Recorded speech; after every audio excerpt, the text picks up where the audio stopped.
राम। यह प्रवचन परम श्रद्धेय स्वामी जी श्री राम सुखदास जी महाराज द्वारा माघ शुक्ल चतुर्थी विक्रम संवत 2047 श्री कृष्ण संवत 5216 तदनुसार दिनांक 20 जनवरी 1991 को प्रातः करीब 5 बजे नित्य स्तुति के बाद बिना सरधोरा पर हुआ। राम।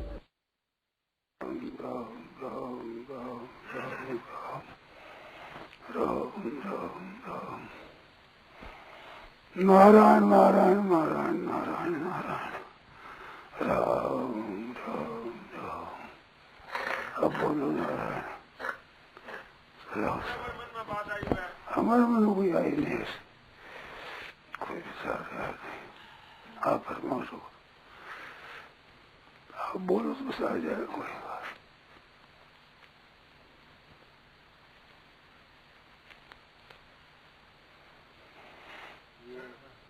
स्वयं में कर्तृत्व नहीं है। हाँ,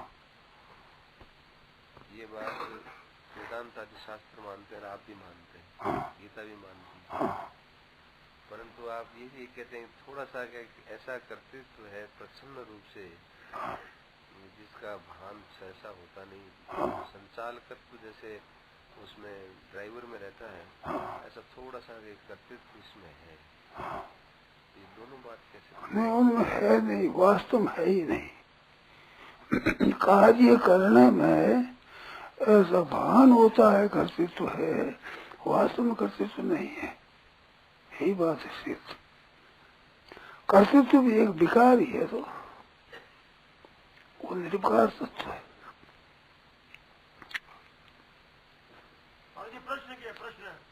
प्रश्न है कि कर्ता और भोक्ता आत्मा नहीं है। ये बात वेदांत सिद्धांत में है, गीता भी कहती है, अपने भी मानते हैं।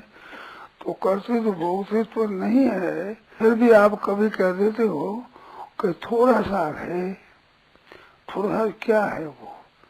थोड़ा सा ये है कि कर्तृत्व प्रकृति में आता है, उसमें सकाश रहता है, संबंध रहता है चेतन का। चेतन के संबंध के बिना केवल जड़ में कर्तृत्व नहीं आता है। तो इतना संबंध रहता है, और भोक्तृत्व में ज्यादा संबंध रहता है। पर कर्तृत्व भी थोड़ा संबंध रहता है, क्योंकि केवल जड़ में कर्तापना और भोक्तापना बनता नहीं। क्रिया तो फिर भी बनती है, पर कर्तापन नहीं बनता है। एक क्रिया होती है, एक कर्म होता है। तो कर्म और क्रिया का विभाग पर्यायवाची भी आते हैं, परंतु कर्म संज्ञा तब होती है जब उसमें शुभ अशुभ फल जनकपना होगा। वो जनकत्व नहीं होने से उनमें कर्म संज्ञा नहीं होती, क्रिया होती है। जैसे वायु चलता है तो वायु के कारण से वृक्ष हिलता है, कपड़ा सुखाया हुआ हिलता है, तो क्रिया होती है। वो क्रिया होती है, पर कर्म नहीं होते। ऐसे बालकपन से जवान हुआ तो क्रिया हुई है, तभी तो जवान हुआ है। नहीं तो बालक मना बदल करके जवानी पर कैसे आ गया, जवान बूढ़ा हो कैसे आ गया? तो क्रिया तो होती है। जैसे हम भोजन करते हैं तो भोजन करते हुए भोजन करते हैं ऐसा मालूम होता है, परंतु भोजन का परिपाक होता है, उसमें तो आप से आप ही होता है। आँख खोलना में इसमें आप से आप होता है, हवा चलती है, वायु चलती है, श्वास चलता है, तो उसमें भी आप से आप क्रिया होती है। तो ये क्रिया तो होती है, कर्म नहीं बनता। कर्म बनता है संबंध होने से। तो संबंध होता है क्रिया के साथ में, वो संबंध होता है, उसी से वो कर्म बनते हैं। तो वो सकाशपना तो उसे रहता है, उसे संबंध से वो क्रिया बनती है। तो वो सकाशपना जितना लेस मात्र भी रहता है, तब तक है अज्ञान ही वो। वास्तव में शुद्ध आत्मा में कर्तृत्व नहीं है। सिद्धांत ये कर्तृत्व है ही नहीं है। अब उसमें वैष्णव लोग कर्तृत्व मानते हैं, वैष्णव शास्त्रों में कर्तृत्व मानते हैं, परंतु अद्वैत सिद्धांत है उसमें कर्तृत्व नहीं मानते हैं। अब न मानते हुए भी पुस्तकों में देखा जाए तो जीवन मुक्ति सिद्ध करते हैं, तो जीवन मुक्ति में माना है कर्तृत्व। उसमें कई बातें ऐसी आती है। जीवन मुक्त विवेक पुस्तक मैंने देखा है और बड़ी शौक से मंगाया था और पढ़ा था उसको। जब मैं पढ़ता था हिमालय रहता था। प्रतिबंधक कर्तृत्व तो परमात्मा में नहीं है, शुद्ध चेतन में नहीं है, परंतु जगत की उत्पत्ति पालन वगैरह चातुर्वर्ण्य में तस्य कर्तारम अपि माम विद्या कर्तारम। तो ये सगुण भगवान है, वो कहते करता हुआ भी मैं अकर्ता हूँ, तो उतना सकाश उसमें है, करते हुए भी अकर्तापन का अनुभव है साक्षात। ऐसे तत्व के जीवन में मुक्त पुरुष होता है, उसके द्वारा भी क्रियाएं होती है, खाना पीना चलना फिरना उपदेश आदेश, ये जीवन मुक्त पुरुष के द्वारा भी होती है क्रियाएं। तो क्रियाएं होती है परंतु कर्तृत्व नहीं होता। कर्तृत्व कर्म संज्ञा होती है तब कर्तृत्व होता है। कर्म होता है वो फलजनक होता है और क्रिया फलजनक नहीं होती। वो क्रिया हो गई देखो हो गई। जैसे कपड़ा हिलता है चलते से सूख जाता है, कपड़ा हिलने से तो सूखना पड़ तो हो जाता है, उसमें क्रिया का फल हो गया उतना, परंतु वो शुभ अशुभ फलजनक नहीं होता। ऐसे भगवान क्रिया का जनक है, क्रिया करते हैं। एवं ज्ञातवा कृतम कर्म पूर्व कर्म तस्मात्म, तुम भी ऐसे कर्म कर।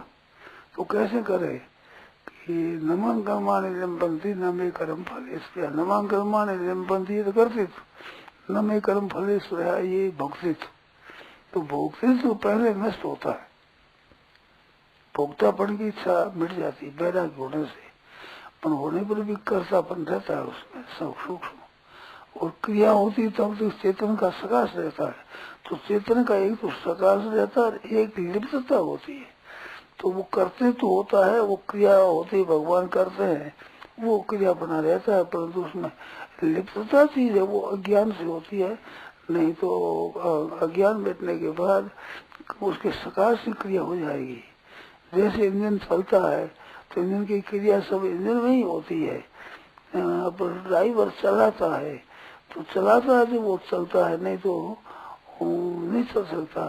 मानो इंजन गाड़ी को खींच कर ले जाता है और ड्राइवर खींच कर नहीं ले जा सकता, परंतु ड्राइवर बिना इंजन भी खींच नहीं सकता। इंजन में भी वो संचालन बना तो चेतन में रहता है, ऐसे चेतन में संचालन बना रहता है। तो वो संचालक बना है। तत्व ज्ञान होने के बाद केवल उसके सकाश से क्रियाएं होती है। चेतन का सकाश तो मिटता नहीं, चेतन चाहिए। सकाश निर्लिप्तता पूर्वक होता है तो उतना उसमें कर्तृत्व तो नहीं रहता है, किंतु क्रिया होती है उसमें थोड़ा उसके संबंध मान लेते हैं, तो कर्तृत्व तो नहीं हो, लेस मात्र भी नहीं है, कर्तृत्व मात्र भी नहीं है, होती है क्रिया है। जैसे आदमी जीवित होता है तभी ना भोजन खाया हुआ पचता है, नहीं तो पचे कैसे। जीवित है तभी ना उसकी अवस्था दूरी बदलती है, नहीं तो बदलते कैसे। बड़ा बड़ा बदलते और से बदलता है, बड़ा बड़ा मुर्दा हो जाता है तो फूल जाता है, धन वायु उसमें प्रविष्ट हो जाती है, कीड़े पड़ जाते हैं, छिड़ जाता है। क्रिया तो हुई उसमें, पर वो करते तो पूर्व नहीं है, स्वतः स्वभाव केवल जड़ में क्रिया है। ऐसी बात है, कर्तृत्व तो पना नहीं है। कर्म क्रिया होती है, कर्म नहीं होते, कर्म नहीं बनते। कर्तृत्व रहता तो कर्म बनते बन के वो कोई काम नहीं करते है? करता बनकर काम नहीं करते हो, कर्तृत्व पूर्व नहीं होता। सकाश तो चेतन का मिटता ही नहीं, क्यों चेतन ही रहता है। उसके बिना प्रकृति में भी क्रिया नहीं हो सकती। कैसे होगी प्रकृति में क्रिया? उसके सकाश को ही मान लेते हैं भी इसमें थोड़ी क्रिया होती है। हाँ। वास्तव में सकाश क्रिया नहीं है। नहीं, क्रिया नहीं है। जैसे लो चुंबक है ना, तो चुंबक में लो खींच जाता है जी, लो पकड़ा जाता है, खींच जाता है वो, तो वो खींचता है आपसे आप, तो वो क्रिया कोई करता थोड़ी करता कोई है ही इसमें, आपसे आप होता है। इस वजह से चेतन के सकाश से जड़ में क्रिया होती है, परंतु जड़ में क्रिया सकाश से होती है। ये कहाँ तक मान्यता रहती है कि जहाँ तक जड़ की सत्ता मानते हैं तब तक। अगर सत्ता ही उठ जाती है, बिल्कुल सत्ता ही नहीं रहती, वासुदेव स्वरूप रहता है, तो उसमें अगर कर्तृत्व हो तो शरीर मात्र रहने पर भी कर्तृत्व होना चाहिए। वहाँ तो क्रिया भी भगवत रूप है, भगवत रूप है, भगवत रूप ही केवल। इस बात से भगवान के चरित्र से लाभ होता है। क्यों लाभ होता है? कि वो क्रिया निर्लेप होने से शुद्ध क्रिया होती है।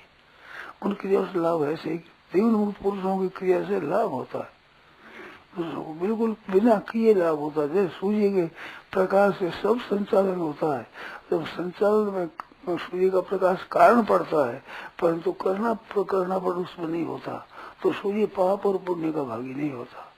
गंगा जी चलती है तो चलने में क्रिया होती है, क्रिया वो गंगा जी की होती क्रिया, उससे कई खेत पी जाते हैं, मनुष्य पी जाते हैं, पशु पक्षी गाया आदि सब पी जाते हैं, तृप्त हो जाते हैं, लाभ हो जाता है। परंतु कोई गाय बह जाती, गौ मर जाती, कोई ब्राह्मण मर जाता है, तो वैसे जो लाभ होता है उसको पुण्य नहीं है, और कोई मर जाता तो पाप नहीं है, क्योंकि उसको करते तो क्रिया नहीं है, वो क्रिया से होता है, ऐसा फर्क होता है। तो वो क्रिया स्वतः स्वाभाविक होती है। हमें क्रिया की और पदार्थों की सत्ता मानते हैं ना, तब तक उसमें थोड़ा सा दिखता है ऐसा, पर चेतन में क्रिया नहीं होती। क्रिया हो तो विकारी हो जाएगा, विकार और नाशवान हो जाएगा, अविनाशी नहीं रहेगा। क्रिया तो क्रिया कभी आदि और अंत वाली न हो ऐसा वैसा नहीं होती। क्रिया का आरंभ होता है, अंत होता है। परमात्मा तत्व का आदि और अंत नहीं होता, वो तो है जो ही जैसा है जो ही। तो भोक्ता चेतन है, भोक्ता चेतन होता है, तो भोक्ता भी जड़ के संबंध से होता है, जड़ के संबंध, बिना संबंध की भोक्ता नहीं होता। प्रधानता से भोक्ता होता है। हाँ, भोग में भी चेतन की प्रधानता रहती है। पर चेतन में जड़ चेतन दोनों की जो एकता मानी, एक योनि निभूता नहीं, अपरा परा प्रकृति के संबंध से प्राणी पैदा होते हैं, तो उसमें जो पैदा होते हैं, क्रिया होती है, उसमें चेतन का सकाश थोड़ा होता है। दोनों जड़ वो जड़ चेतन दोनों का उन मेल से भोगता होता है, उसमें चेतन की मुख्यता होती है, क्रिया होती है उसमें जड़ की मुख्यता होती है। अज्ञान अवस्था में भी जड़ की मुख्यता है क्रिया में, और भोक्तापन में चेतन की मुख्यता है। नहीं तो भोक्तापन में जन्म फर्क क्या है कि कर्म हो जाएंगे, पर तो भोगने वाला सुख दुखी कौन होगा? सुख दुख अन्यतर साक्षात्कार होगा, तो भोग में सुख या तो दुखी होते हैं, वो चेतन के बिना हो नहीं सकते।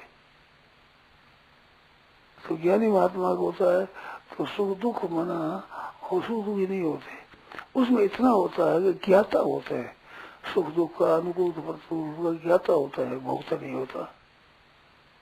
ज्ञाता तो होता है, क्रिया हुई, नहीं कहा ऐसा कहा, नहीं तो उपदेश आदेश कैसे हुआ, उसके द्वारा शंकाओं समाधान कैसे हुआ, वो होता है, इतना रहता है। परंतु तो करते हुए अभिमान नहीं होता, स्वाभाविक क्रिया होती स्वतः। स्वयं ज्योति जी एक बात सुनी, उन्होंने कहा जैसे कफ आ गया, खंघार आया, खंघार कफ आ गया, थूक दिया, ऐसे मन में पैदा होगी बात कह दी, किसी ने पूछ लिया तो पैदा होगी, कफ आ गया, थूक दिया। अब वो थूक का उपयोग हुआ कि नहीं हुआ, कहाँ हुआ, कितना हुआ, क्या परिणाम, कुछ मतलब नहीं, थूक दिया बस, बिल्कुल निर्लिप्तता। फायदा बहुत होता है जीवन में उसको, जितना जितना जड़ के साथ संबंध विच्छेद होगा, उतना उतना उसके द्वारा दुनिया का हेतु होगा, स्वाभाविक स्वतः, जैसे सूर्य से होता है, सब संचालन होता है, सूर्योदय होने से क्रिया होती है, और अस्त हो जाता है फिर क्रिया बंद हो जाती है, तो सूर्य से ही होती है। पर सूर्य पुण्य और पाप को भागी नहीं होता, चाहे इनके प्रकाश में वेद का पाठ करे, चाहे इसके प्रकाश में शिकार करे, किसी के साथ नहीं है, सबके साथ है, सबके साथ होता हुआ भी किसी के साथ नहीं है। कर्तृत्व होने से भोक्तृत्व है या भोक्तृत्व होने से कर्तृत्व है? कर्तृत्व होने से भोक्तृत्व है, कर्तृत्व होने से ही भोक्तृत्व है, परंतु इसका साधन किया जाए तो भोक्तृत्व पहले मिटाना होगा, फिर कर्तृत्व मिटेगा। कि विहाय कामान है सर्वान प्रमाण स्थिति निष्क्रिय निर्मुमोह निरहंकार, ये कर्म होगा, अहंकार भी मिलेगा। लगता है ऐसा कि पहले भोक्तृत्व के कारण से ही वो क्रियाओं में वो तो करता ही, वो नया काम आरम्भ करता है तो काम में कोई न कोई उद्देश्य होता है, लक्ष्य होता है, तो पहले पदार्थ की तरफ इच्छा होती है, फल की तरफ इच्छा होती है, फिर क्रिया होती है। तो इस वास्ते ये बात ठीक है, पहले उद्देश्य होता है उस फल का, कुछ न कुछ फल प्राप्ति की इच्छा, फल भोग की वो दिखती है, हाँ, आशा दिखती है, हाँ, सब कर सकता है, काम करता है, सब काम करता है। तो पहले भोक्ता बनता है फिर कर्ता बनता है, फिर कर्ता बनता है, तो ऐसा ही है। हाँ, परंतु भोक्ता बने कैसे, कर्म बिना भोक्ता होता नहीं। और इच्छा कर ली वो भी तो एक कर्म हुआ, वो कर्म हुआ तो उसे कर्म गया, हुआ, पहले कर्तृत्व हुआ है, कर्तापन पहले होता है। क्रिया और पदार्थ दो चीज है प्रकृति की, तो करने की रुचि से कर्तृत्व पैदा होता है। मैं करूंगी ऐसे कर्तृत्व, रुचि होती है तो कर्तृत्व होता है।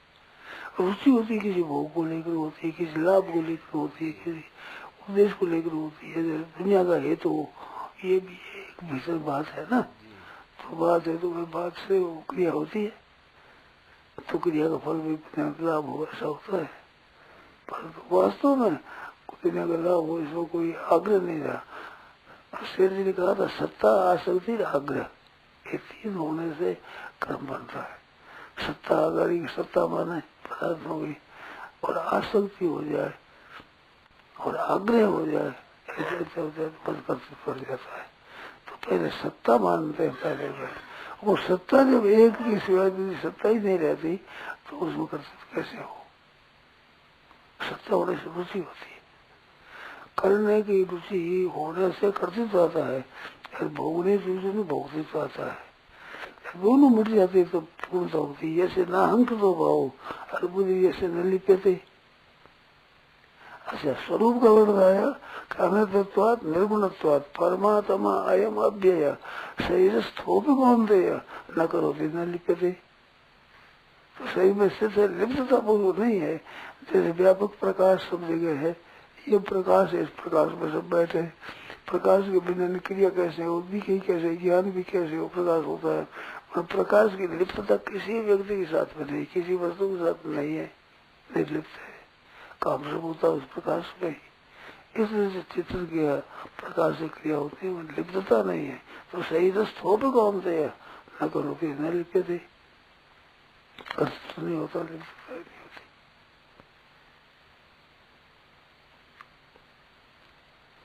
तो जीवन मुक्ति जहाँ मानी है वे तो इतने माने के राग पे रहते हैं, प्रदेश बचते नहीं है।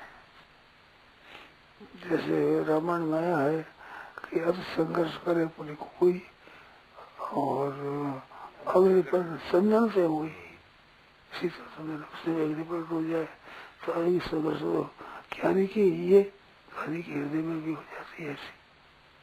तो वो श्रोता है, अगर ये सुनने वाला है, उसकी भावना से उसमें क्रिया हो जाती है।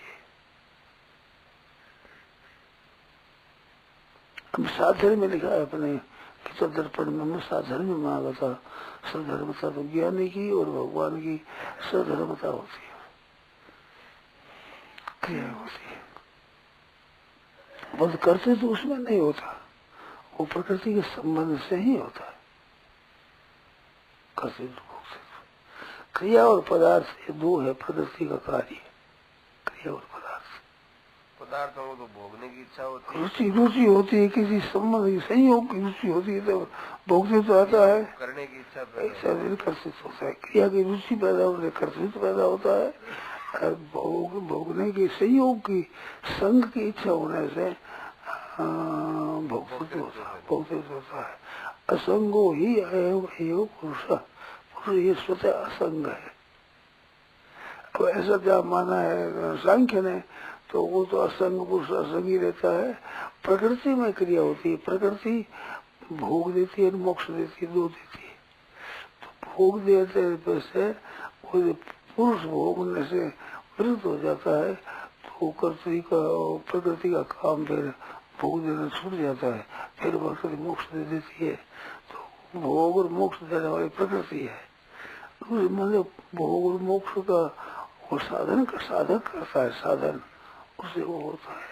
तो मोक्ष का साधन करता है, तो मोक्ष का साधन भी प्रकृति के संबंध से ही होता है। प्रकृति का संबंध नहीं तो साधन नहीं होता, वहाँ सिद्धि होती है, संबंध टूट जाता है। कोई संबंध तोड़ना कोई योग कहते हैं, योग वो कर्म योग, भक्ति योग, ज्ञान योग, दया योग, हठ योग, राज योग, भक्ति योग, ध्यान योग है, नाम होते योग है। गीता का योग समता में योग है, पर योग बताए तम भी दुख संयोग योग योग, इसको भी योग कहते हैं।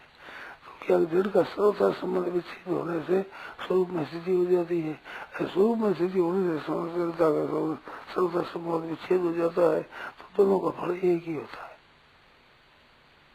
दोनों योग एक में परिणत हो जाता है। दो तरह का होगा, पर जड़ का त्याग करो तो योग सिद्ध हो जाएगा, चिन्ह में स्थिति हो तो योग हो जाएगा। तो कर्म योगी दृढ़ता का त्याग करता है और ज्ञान योगी क्षेत्र में स्थिति करता है, ये क्रम है उनका। तो स्थिति करते करते ठीक स्थिति हो जाती है, तो वापस आप मिट जाता है, बहुत ही मिट जाता है, संबंध विच्छेद हो जाता है।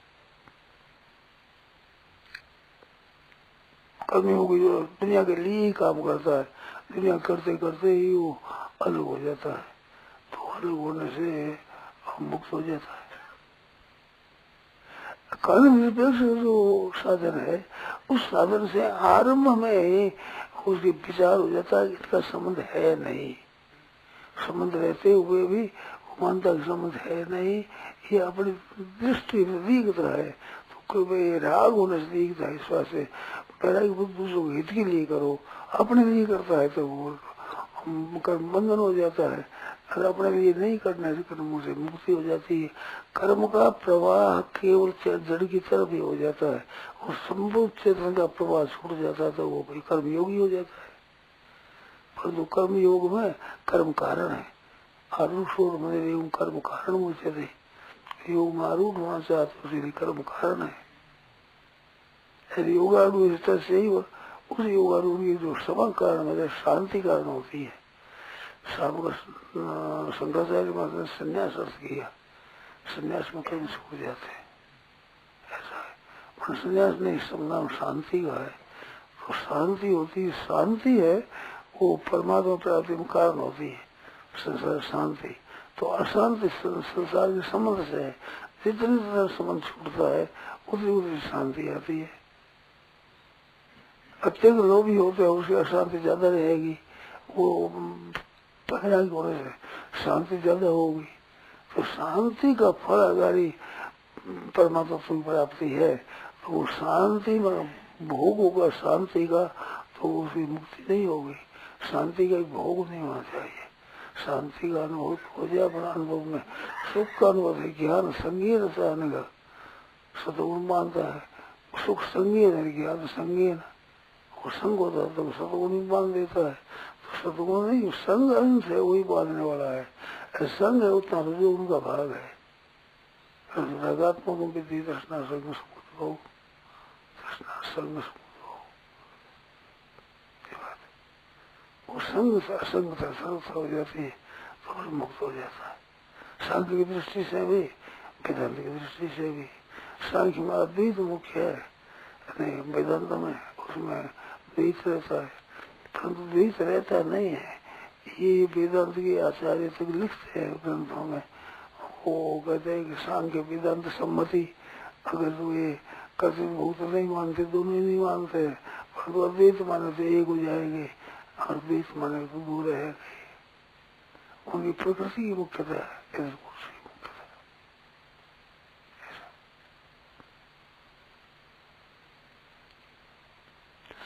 वो जड़ के साथ संबंध तब तक का सापेक्ष है। वो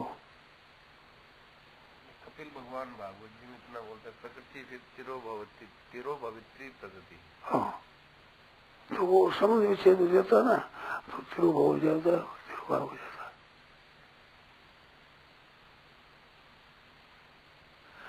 सांख्य दर्शन और कपिल सांख्य में थोड़ा फर्क मालूम है। ये तो महाराज जी ध्यान है, भगवान का रूप है, हाँ, ये सब मानते हैं। हाँ। उस सांख्य में ये बात है। उसमें ईश्वर की आवश्यकता नहीं है, ईश्वर की जरूरत नहीं है। पहली बात ये स्वयं साक्षात ईश्वर के रूप है कपिल भगवान। हाँ, हाँ, वाव तो वो एक ऋषि है। हाँ, तो ये तो बिल्कुल अपनी बात है, शास्त्र सम्मत बात, ऐसी बात कहेंगे तो सनातनी बात है। हाँ। और उसमें केवल जड़ चेतन को प्रकृति की आवश्यकता भी है। हाँ, अंधे आदमी, अंधा और घोड़ा, पंगु तो कैसे करेगा? पंगु है, वो बैठ जाए अंधे के ऊपर, संचलन होगा, सारे चलता रहे वो, तो टोने वाला तो वो अंधा होगा और ऊपर बैठा हुआ बेचने वाला होगा। ऐसे संसार में होता है। और प्रकृति का संबंध वहाँ बहुत दूर तक है। हाँ, प्रकृति के संबंध बिना वहाँ। हाँ, और ये तो बहुत जोर देते हैं।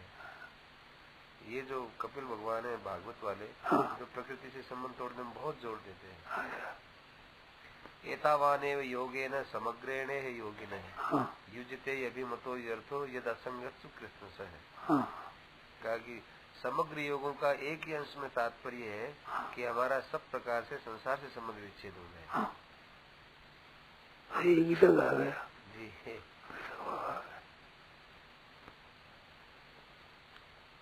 संबंध विच्छेद जड़ के साथ। प्रकृति में पुरुष से जिन्नादि उपभू भी दोनों बताया, दोनों अनादि है।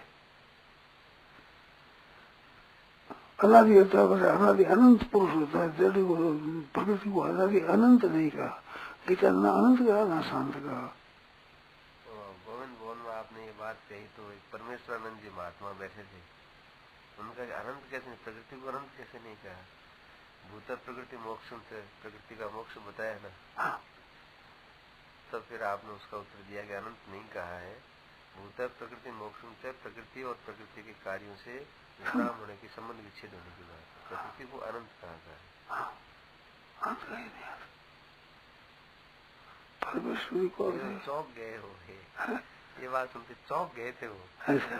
आपने कहा गीता में प्रकृति को अनादि कहा है परंतु अनंत नहीं कहा है। एकदम चौके अनंत कैसे नहीं कहा? अनंत तो फिर तत्काल वो श्लोक बोले वो भूत प्रकृति मोक्षण से। तब आपने कहा कि भूत प्रकृति मोक्षण से ये कार्य सहित कारण के त्याग की बात आई है, प्रकृति को अनंत, प्रकृति की अनंतता नहीं बताई। समझ फिर मान लिया, फिर उत्सुक हो गया।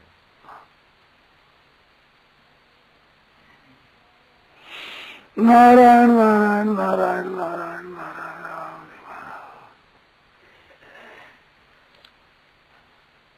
ये बातें उस कर दी, तो ये बातें बड़े लाभदायक है, शादी की बड़ी काम की।